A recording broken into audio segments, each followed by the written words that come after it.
Sir అదే చాలా ఆశ్చర్యం ఏంటంటే మీరు టీడీపీకి 3 రాజ్యసభలు, జనసేనకు ఒక రాజ్యసభ అని సంబోధించారేమో. అలా కాదు టీడీపీకే 4 రాజ్యసభలు అంటే ఓకే. బావుండేది. మళ్ళీ మళ్ళీ పేరుకి జనసేన అని చెప్పి మళ్ళీ ఆ జనసేన ఏంటి అంటే టీడీపీ అనుచరులు అని. సరే గతంలో ఎమ్మెల్యే టికెట్లకి మనకి పోటీ చేయడానికి దమ్ముందా అంటూ, లేకపోతే డబ్బుందా అంటూ, లేకపోతే వాళ్ళంత సంస్థాగత మనకుందా అంటూ, లేకపోతే వాళ్ళంత సీనియారిటీలో మనం ఉన్నామా వాళ్ళతో, టీడీపీతో మనం ఆ సంస్థాగత నిర్మాణంలో పోటీ పడగలమా అంటూ వాళ్ళ ముందే వాళ్ళు కూర్చొని ఉండగా మనం నుంచొని గర్జిస్తూ వాళ్ళ ముందే మన ఏరియా సభల్లో పెట్టి వాళ్ళ ముందు మన విలువని 10 రెట్లు దిగజార్చుకున్న దౌర్భాగ్యం గుర్తుందండి. ఇంకా కూడా గుర్తుంది.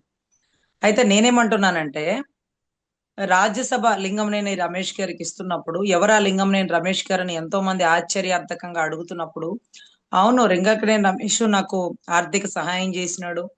లేకపోతే అంటే అంగబలం అర్ధబలం లాగా నిలబడినాడంటే ఏ టైంలో ఎప్పుడు ఎలా హ్మ్. ఏ టైంలో ఎప్పుడు ఎలా పార్టీ ఓడిపోయినప్పుడు మీరున్నానా లింగంనేని రమేష్ మాత్రమే ఉన్నాడు. ఏం చేసినాడు ఉండి మిమ్మల్ని జగన్ గారు తిడుతుంటే, లేకపోతే జగన్ గారి మంత్రివర్గం తిడుతుంటే, ఎప్పుడన్నా లింగంనేని రమేష్ బయటకొచ్చి కౌంటర్ ఇచ్చాడా?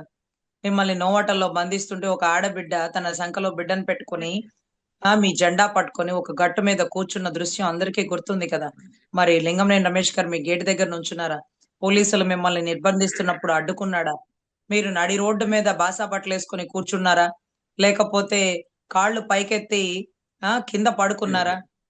పడుకొని కాలు మీద కాలేసుకుంటూ చుట్టూ ఉండే పోలీస్ ఆఫీసర్‌లతో బతిమలాడించుకుంటున్నారా? వీటన్నిటి టైంలో మీకోసం ఉన్నటువంటి జనం కుప్పలు తెప్పలుగా కదిలి వచ్చినటువంటి అభిమానులు, ఆ కుంభ వర్షంలో కానీ ఏ రోజు లింగంనేని రమేష్ గారిని జనసేన పార్టీ ఆఫీస్‌లోనూ చూడలేదు.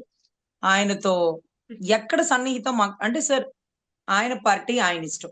ఆయనకి హ్మ్. సహకరించిన వ్యక్తి అయినప్పటికీ మేము యాక్సెప్ట్ చేస్తాం సార్. ఎందుకంటే అవును. మీరు చూస్తే టీడీపీ కాదు సార్. టీటీడీ బోర్డ్ నంబర్ చూస్తే ఒక ఆయనకి ఇచ్చినారు సార్. ఆయన ఎవరో మాకసలు తెలీదు సార్.